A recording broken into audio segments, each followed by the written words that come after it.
Parlament Ewropew. Saqsi, ipparteċipa, għażel.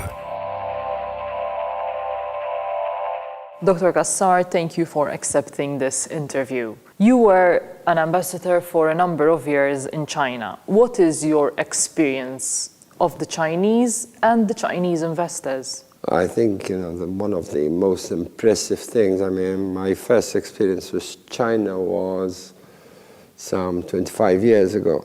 And in 25 years, the country has changed tremendously, both in terms of its development, but also in terms of the governing policies, the policies of government, which now encourage private investment, now encourage a certain level of consumerism, which was absent before. And this is what makes China attractive as a market, both for foreign investors, but also for local investors. China has seen a growth in the number of people who have successfully entered the field of entrepreneurship.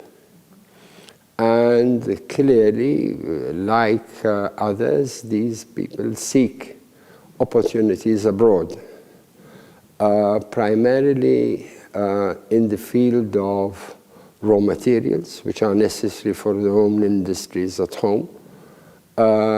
So you find that Chinese investors are heavily involved in the ore industry, in the acquisition of metals abroad, but also in investing in areas where the Chinese experience is still relatively new, like insurance companies, like the services industry. In this, there is the fact that there's a lot of experience in Hong Kong, so you have a lot of experience being shared by traditional Hong Kong investors with the new Chinese investors. So, there is this growth. China is 1/5 of the world's population, so the market is enormous, and the opportunities are there, and it's a government which I think the governance today in China is one that acknowledges that the possibility of development in China has to be in harmony with the rest of the world. You cannot have a China which is in a situation of conflictuality. You cannot have a China which is in competition ideologically with the rest of the world. In your views, what should Malta do to attract more investment from China? As I said, a lot of the Chinese investment abroad is based on the provision of raw materials, which we don't have. But we do have then a services industry, which is very interesting for Chinese. Malta is a good stepping stone for the Chinese industries, both in terms of the partial production of goods, the finishing of goods, but also as the storage of goods in Malta. I think one of the things which was very revealing during the Libya crisis was the loss suffered by many foreign companies who had the stores looted or destroyed. Clearly, this makes Malta a good place from where to redistribute goods, both to Europe and to North Africa. I think there is an interest as well in certain areas which are new. The problem very often is that there is a lot of opportunity in China itself.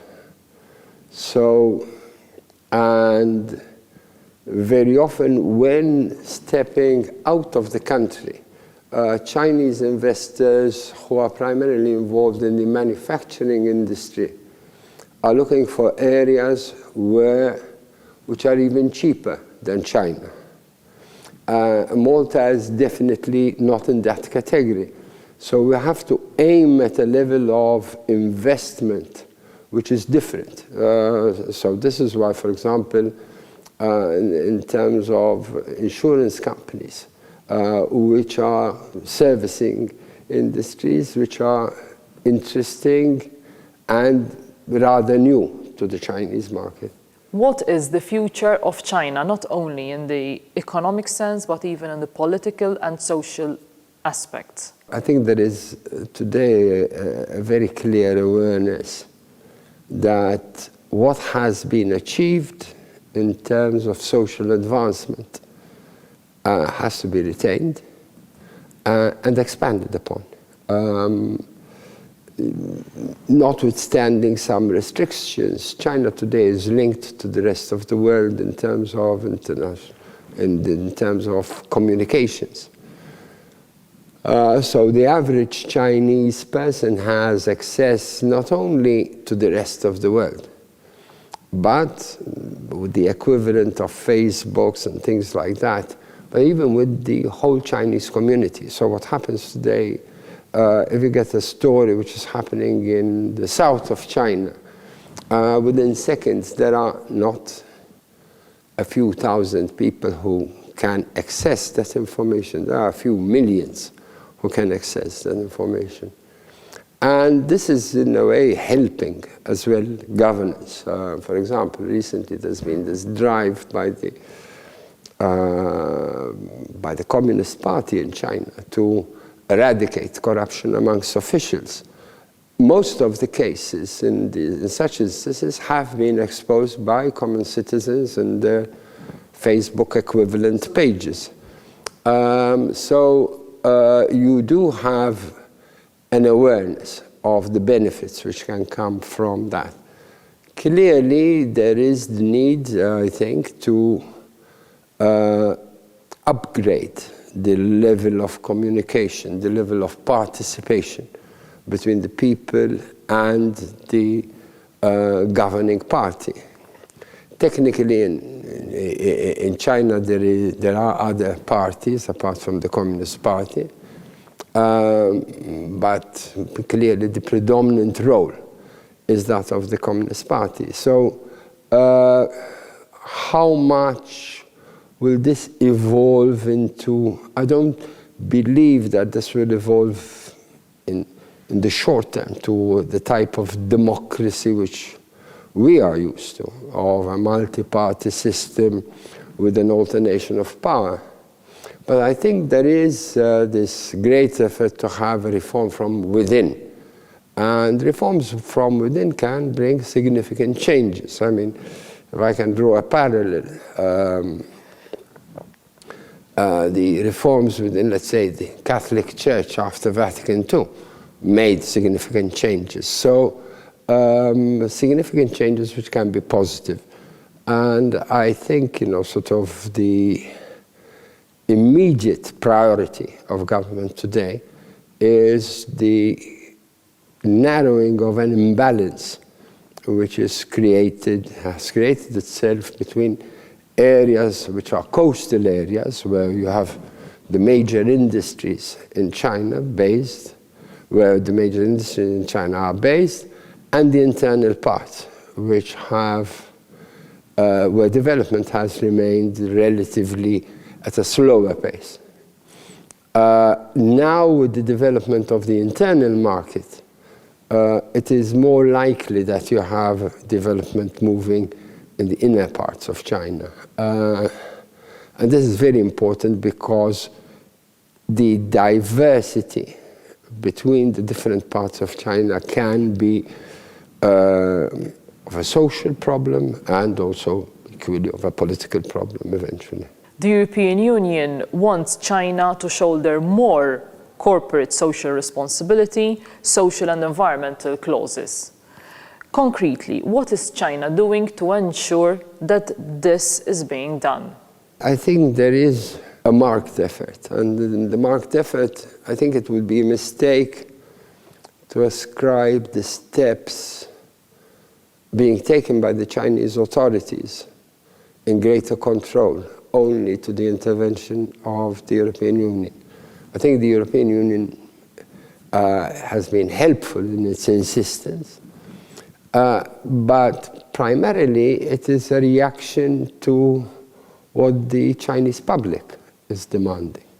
So when you have scandals like the baby food scandal, meat products which are on the market and they're tampered with, primarily today you have a Chinese consumer who has become very demanding. The Chinese consumer demands that what is being sold is of a good quality and safe. Now, somehow this is also impacted by one policy, which was that of the Chinese government, which is the one-child policy. When you had numerous Chinese family with a big number of children, and the level of poverty was such that people could not be selective, then people accepted whatever there was.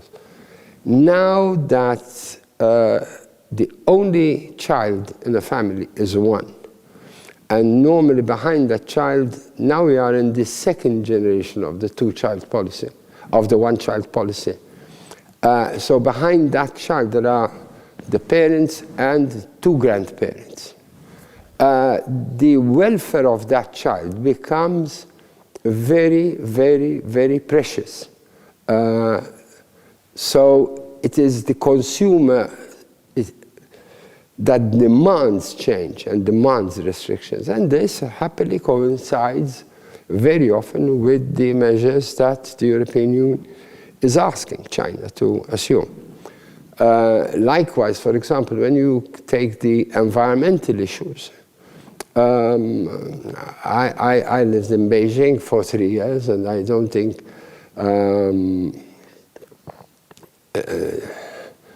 it is very pleasant to experience the pollution in Beijing, which otherwise is a beautiful city, is a wonderful city with wonderful people, but the pollution is tremendous.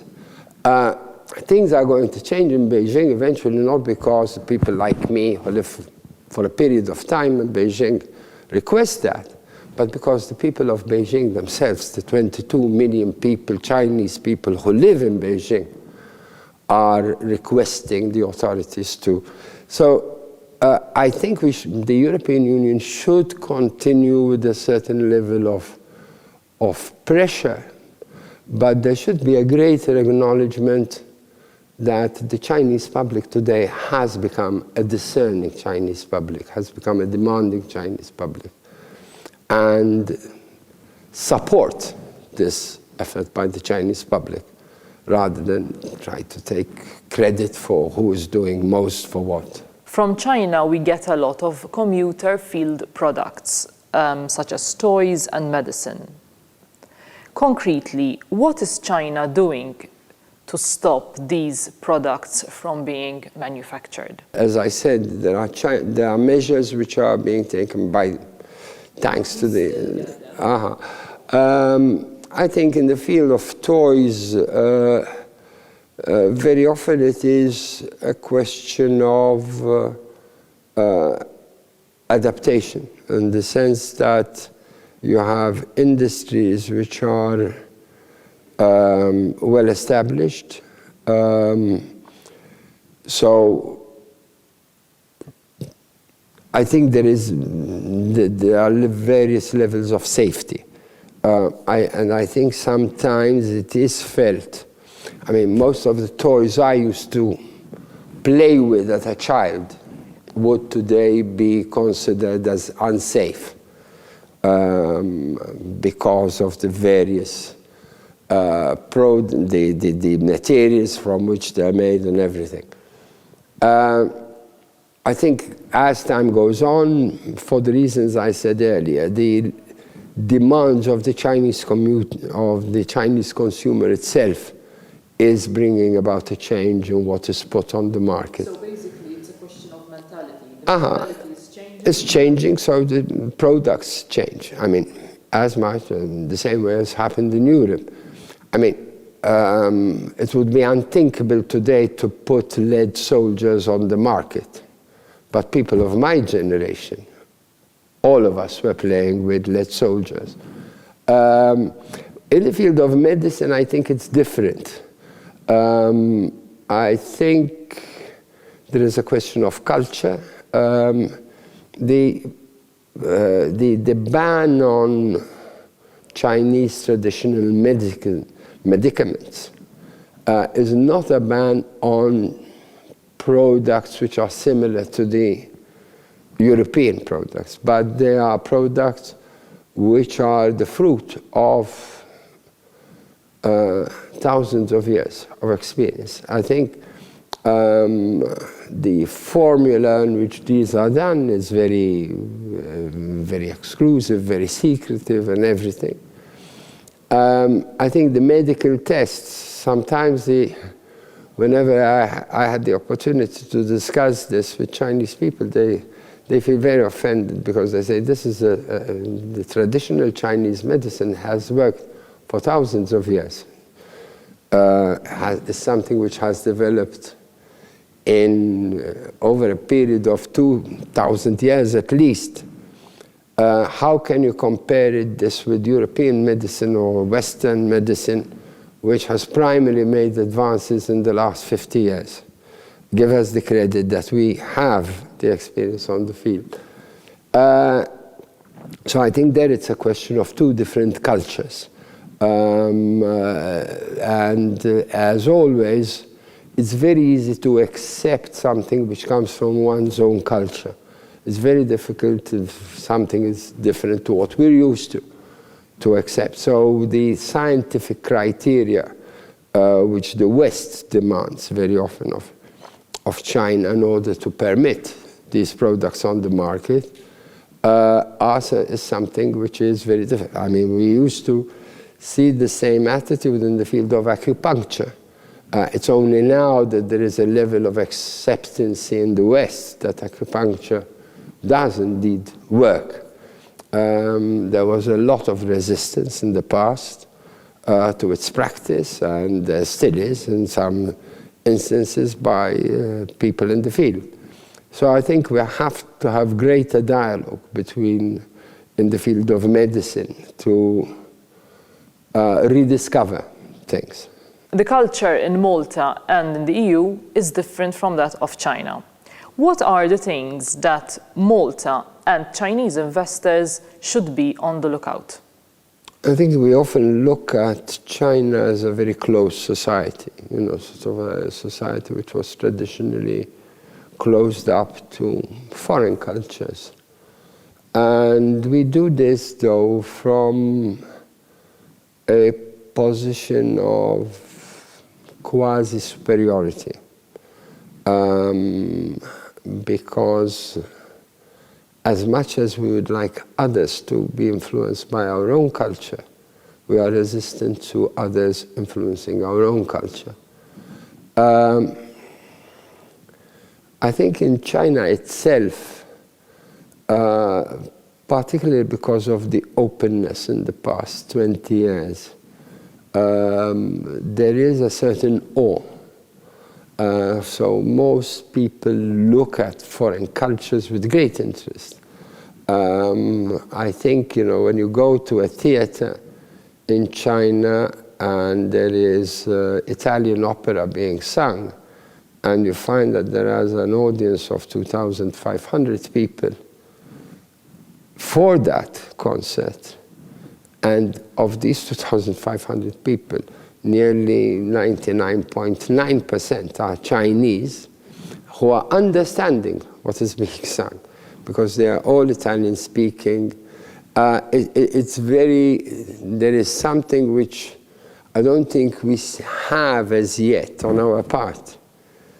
The number of people who understand Chinese culture as much as there are Chinese who understand foreign cultures. So I think, sort of we have to, sort of the true things like the Confucius Institute, we have this awareness of not only the, sort of we're put off a bit by the difficulty which the Chinese language represents, which Chinese writing represents. But Chinese culture is more than reading or writing. We can still learn a lot about Chinese culture reading books in English about Chinese culture. So there is, whereas in China there is an effort to get people to know the world, because China is conscious that it needs a good relationship with the rest of the world to survive. Because the times when China was closed in itself were the times of least development for China. China has developed once it opened itself to the world. And so there is this awareness that in order to continue to grow, the more you need to know the culture of others, because it's only through relating with others that you... In your view, how will the Maltese MEPs help Malta to invest in China and vice versa? Well, I think there is sort of what they can do with regard to investment falls within the greater picture of what MEPs can do to promote a more serene relationship between the European Union and China. I think in this regard, during the time I spent in Beijing, I think we had about 3 or 4 delegations from the European Union, from the European Parliament, visiting China on various aspects. I think there are many areas which are of particular focus for different committees within the European Parliament. I think you can enhance investment by creating a greater cooperation in the different areas. Sort of we cannot, one of the problems I think very often that I find in the general attitude towards China is that we don't mind China if China is bankrolling, sort of if China is financing things. We fear then China as this unknown, which could be a menacing unknown, which we seem to fear threatens our own lifestyle or whatever. I think the investment requires confidence, primarily, first and foremost. People require to have faith in each other. You wouldn't place your money in a bank in which you don't have faith in. Sort of we had successful investors, European investors in China, and they were very often people who took a risk when many people were not ready to take that risk. In the sense that, I remember the attitude, let's say 20 years ago was, yes, but would you invest in China, in a government with a communist party where your property might be? I think these times have changed. In order to promote investment, we have to look at each other not with a kind of Cold War mentality, where we fear each other, but where we trust each other, clearly aware of our differences. Yes, we have a different political system, we have a different culture in various areas, but clearly when we come to think of investment, one of the things which comes to mind is innovation. We have to be aware that it's a very mistaken notion if one thinks of China as just copying what is done in the West. China has its own body of scientists who are all the space technology which China has developed is autonomous. And as I believe President Obama said some months ago, in urging American children to be more aware of the competitiveness in the world. And what he said was, remember that for every one of you, there are 10 children in China.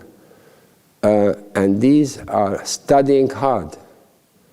These are working hard. I mean, the drive towards innovation in China today is enormous, towards creativeness. And so this is what brings as well, at times, some conflictuality and the need for China to reform, because creativeness necessarily brings questioning traditional models.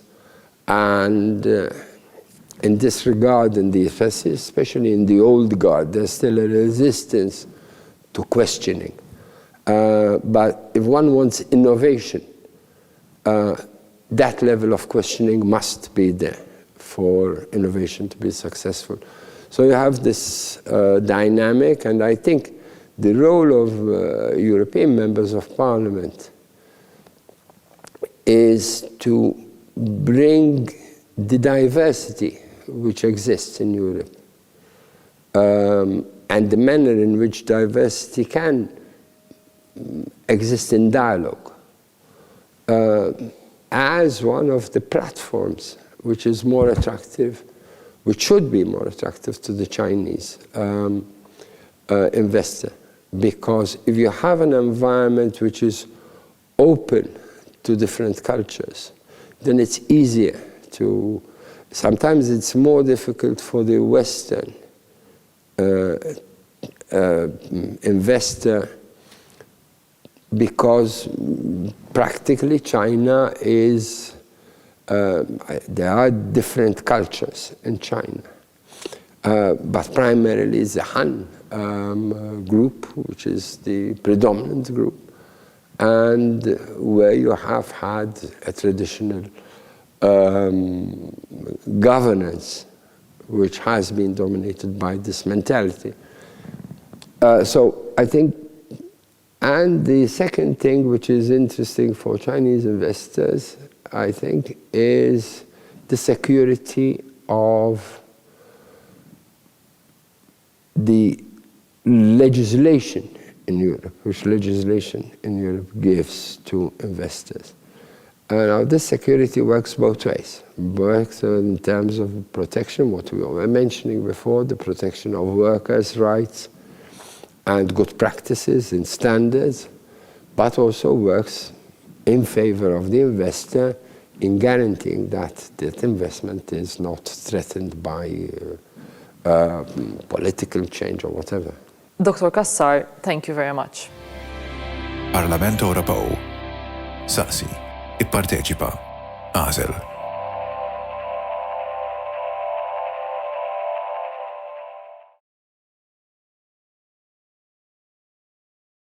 But you are mentioning positive aspects of the Chinese culture, right? So, but sometimes when you see the news, when you read about what's happening as well in China, you would appreciate the fact that, for instance, when it comes to workers' rights in the European Union, in the Western world, the workers have more rights than the Chinese rights.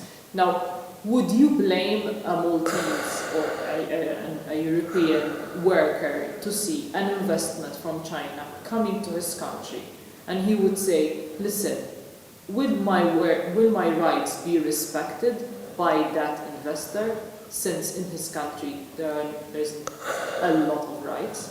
Well, I think, sort of this type of fear, I think, existed in the past with regard to Japanese investors. People would say, yes, but the Japanese are very disciplined, the Japanese are this, the Japanese are that. Truth is, a wise investor, when looking at any country to invest, looks at the whole package. And that package includes the workers' rights. I think what is more of concern in terms of the political relationship is to what extent do we have people from our side of the world investing in China and exploiting certain situations in China. We have had in the past months large European groups being accused by the Chinese authorities of abusing the workers' rights, of selling goods which were not up to the standards required by the Chinese market. I think so. There is one question, which is, one, abuse depends on people. I don't think abuse depends on government. The tolerance of abuse depends on governments.